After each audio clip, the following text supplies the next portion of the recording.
பொதுவா சமுதாயத்தில் நடக்கும் பல பிரச்சனைகளுக்கு, குறிப்பாக மக்கள் சார்ந்த பல பிரச்சனைகளுக்கு, எல்லா பிரச்சனைகளுக்கும் குரல் கொடுக்கக்கூடிய நபர்களை, குறைந்தபட்சம் எல்லா பிரச்சனைகளுக்கும் குரல் கொடுக்காவிட்டாலும் மிக மிக முக்கியமான ரொம்ப சென்சிட்டிவான பிரச்சனைகளுக்கெல்லாம் குரல் கொடுக்கக்கூடிய நபர்களை, பிரபலங்களை நாம் என்ன பண்ணுவோம்னா சமுதாய நலவாதிகள், சமூக போராளிகள், இந்த மாதிரி ஒரு பேரை சொல்லி ஒரு குறிப்பிட்ட வட்டத்திற்குள்ளாக வைத்து நாம் அவர்களை அழைப்பதுண்டு, பார்ப்பதுண்டு. நடிகரும் இயக்குனரும் நல்ல படைப்பாளியுமாகிய சமுத்திரக்கனி அவர்களையும், அதுபோல நடிகரும் இயக்குனரும் நல்ல கவிஞரும் நல்ல சமுதாய சிந்தனை உள்ளவருமாகிய பார்த்திபன் அவர்களையும் இதுவரையிலும் அந்த ஒரு வட்டத்திற்குள்ளாக வைத்து தான் நம்ம பார்த்துட்டு வந்தோம். இவருடைய படைப்புகளுக்கும், இவருடைய கவிதைகளுக்கும், இவருடைய நல்ல நல்ல சிந்தனைகளுக்கும் நம்ம இதுவரைக்கும் ஆதரவு கொடுத்துட்டு வந்தோம். இவருடைய படங்களை எல்லாவற்றையும் பார்த்து அதில் சொல்லப்படும் நல்ல கருத்துக்களை எல்லாம் நாம் உள்வாங்கி அவைகளை கடைபிடிக்கவும் செயல்படுத்தவும் குறைந்தபட்ச முயற்சியாகிலும் அந்த படைப்புகளை பார்த்த ஒவ்வொருவரும் எடுத்திருப்பார்கள். ஆனால் சமீபத்தில் ஒரு 2-3 நாட்களாய் இவங்க 2 பேரும் தாவேக தலைவர் விஜயின் தனிப்பட்ட வாழ்க்கை குறித்து தங்கள் கருத்துக்களை பொதுவெளியில் இவர்கள் பேசின வைத்த விதத்தை பார்க்கக்கூடிய நேரத்தில் ஒருவேளை ஓகே, ஒரு சம்பவம், அந்த சம்பவத்திற்கான தங்களுடைய கருத்துக்களை இவர்கள் பதிவிடுவதாக இருந்தாலும் அதை பார்க்கும் வேளையில் இந்த சம்பவத்திற்கு மட்டும் இப்போது இவர்கள் கருத்து சொல்லக்கூடிய அந்த செயலை பார்க்கக்கூடிய நேரத்தில் இவர்களை சமுதாய போராளிகள், சமூக நலவாதிகள் என்று ஒரு குறிப்பிட்ட வட்டத்திற்குள்ளாக நாம் வைத்து பார்த்து கொண்டிருந்தோம் இல்லையா?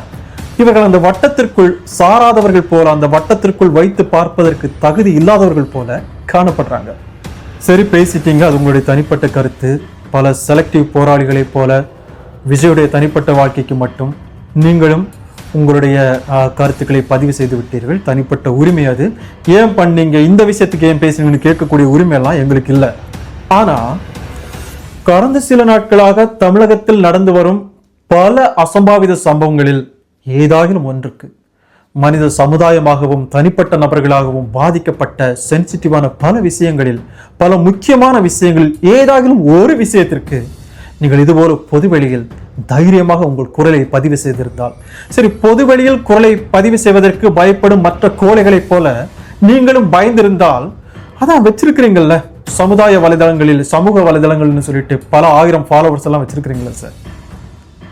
அந்த சமூக வலைதளங்களில் ஏதாகிலும் ஒன்றில் இந்த மக்கள் பிரச்சனையை குறித்து வெளிப்படையாக பேசாவிட்டாலும் உங்களுக்கு தான் இந்த சர்க்காசமா ஜாலங்களை காட்டி பேச வரும் இல்லையா? அது போலாகிலும் ஒரு பதிவை பதிவிட்டிருக்கலாமே. குந்தவை வீட்டை விட்டு வெளியே வராமல் குந்தி கொண்டிருப்பது நல்லதுங்கிறது மாதிரி ஜாலமா பேசுவீங்கல்ல, அது போலாகிலும் ஒரு பதிவை மக்கள் பிரச்சனைகளுக்காக உங்கள் பக்கங்களில் பதிவிட்டு நீங்கள் பேசியிருந்தீங்கன்னா நீங்களும் சமுதாய போராளிகள், சமுதாய நலவாதிகள்னு சொல்லிட்டு ஏற்றுக்கொள்ளக்கூடிய ஒரு மனநிலையில் இன்னும் இருந்திருப்போம். சரி சார், மற்ற விஷயங்களை பற்றி பேசுவதற்கு அல்லது எல்லா விஷயத்தையும் எடுத்து பொதுவெளியில் கருத்து தெரிவிப்பதற்கு உங்களுக்கு விருப்பம் இல்லாமல் போகட்டும். ஆனால் குறைஞ்சபட்சம் அந்த கிருஷ்ணகிரியில் சமீபமாக நடந்துச்சு இல்லையா?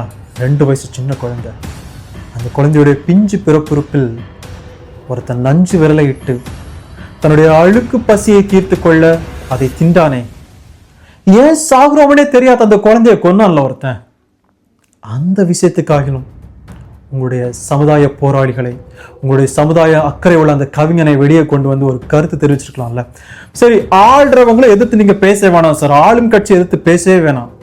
குறைந்தபட்சம் அந்த சம்பவத்தை செய்த ஆளுங்கட்சியை சேர்ந்த மனித மிருகத்தை உங்கள் பதிவுகளிலாகிலும் நீங்கள் எதிர்ப்பு குரலை தெரிவித்திருந்தால் இன்னும் உங்களை சமுதாய போராளிகள் என்று ஏற்றுக்கொள்ளக்கூடிய குறைந்தபட்ச மனமாகிலும் எங்களுக்கு இருந்திருக்கும். ஆனா அதை பற்றியெல்லாம் பேசாம நீங்கள் கோபம் கொள்வதற்கும், கொந்தளிப்பதற்கும், உணர்ச்சி வசப்படுவதற்கும், உங்களுக்கு சந்தர்ப்பத்தை தரக்கூடிய இது போன்ற பல விஷயங்களை பற்றி நீங்க பேசாம மைக்கை நீட்டிட்டாங்க, மேடையை கொடுத்துட்டாங்கிறதுக்காக ஒன்றுக்குமே பிரயோஜனம் இல்லாத ஒரு புண்ணாக்கு விஷயத்தை பத்தி மட்டும் பேசுறதுக்கு உங்களுக்குள் இருக்கக்கூடிய அந்த புரட்சி கவிஞனுக்கும் புரட்சி படைப்பாளிக்கும் தைரியம் வருதுன்னா அந்த புரட்சி கவிஞனும் அந்த புரட்சி படைப்பாளியும் குந்தவை போல வெளியே வராம குந்திக்கிட்டு இருக்கிறது ரொம்ப ரொம்ப நல்லது சார்.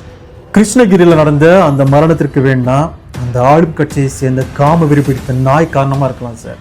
ஆனா இப்ப நடந்து பாருங்க, நாமக்கல்ல ஒரு 7 வயது குழந்தை பாலியல் வன்புணர்வு செய்யப்பட்டது. அதற்கும் அஜித்துடைய காவல் மரணத்தை போல மானாமதுரையில் மீண்டும் ஒரு காவல் மரணம் சம்பவித்திருக்குது இல்லையா? அதற்கும் சமுத்திரக்கனி சார் நீங்களும், பார்த்திபன் சார் நீங்களும் தான் காரணம். ஏன்னா உங்களைப் போல சமுதாயத்தில் அந்தஸ்துடையவர்கள் இது போன்ற சமுதாய பிரச்சனைகளையும் சமுதாய அவலங்களையும் பேசுவதற்கு உங்களுக்குள் இருக்கும் அந்த புரட்சி கவிஞனுக்கும் புரட்சி படைப்பாளிக்கும் புரட்சி போராளிக்கும் ஆணை குறைகிறதுனால், அதை தட்டி கேட்க நீங்கள் தவறுகிறதுனால இங்கே ஆளுகிறவர்கள் சட்டத்தை எளிதாக எடுத்துக்கொண்டு இது போன்ற பல அவல சம்பவங்களை நடைபெறுவதற்கு அப்படியே இடம் கொடுத்து கொண்டிருக்கிறார்கள். சரி சார், நடந்ததெல்லாம் போகட்டும். குறைந்தபட்சம் இது முதலாகினும் மக்கள் பிரச்சனைகளை தைரியமாக பேசுவதற்கு, மக்களுக்காய் தைரியமாய் குரல் கொடுப்பதற்கு, அது யாருடைய ஆட்சி நடந்தாலும் யார் ஆண்டாலும் நாங்கள் உங்களுக்குள் பார்த்து வியந்த அந்த கவிஞனுக்கும் படைப்பாளிக்கும் போராளிக்கும் சமூக சீர்திருத்தவாதிக்கும் குறைந்தபட்சம் தன்னம்பிக்கையையும் தைரியத்தையும் குறிப்பாக ஆண்மையையும் தேடிக்கொள்ளுங்கள். அப்படி பண்ண மாட்டோம், நாங்கள் குறிப்பிட்ட விஷயத்துக்கு மட்டும்தான் பேசுவோம், செலக்டிவ் போராளிகள் தான் இருப்போம்னா, எப்படி நீங்கள் குந்தவை விஷயத்தை பேசும்போது நாங்கள் புறக்கணித்தோமோ அதுபோல உங்களையும் புறக்கணிப்பதற்கு எங்களுக்கு உரிமை இருக்கிறது. நன்றி.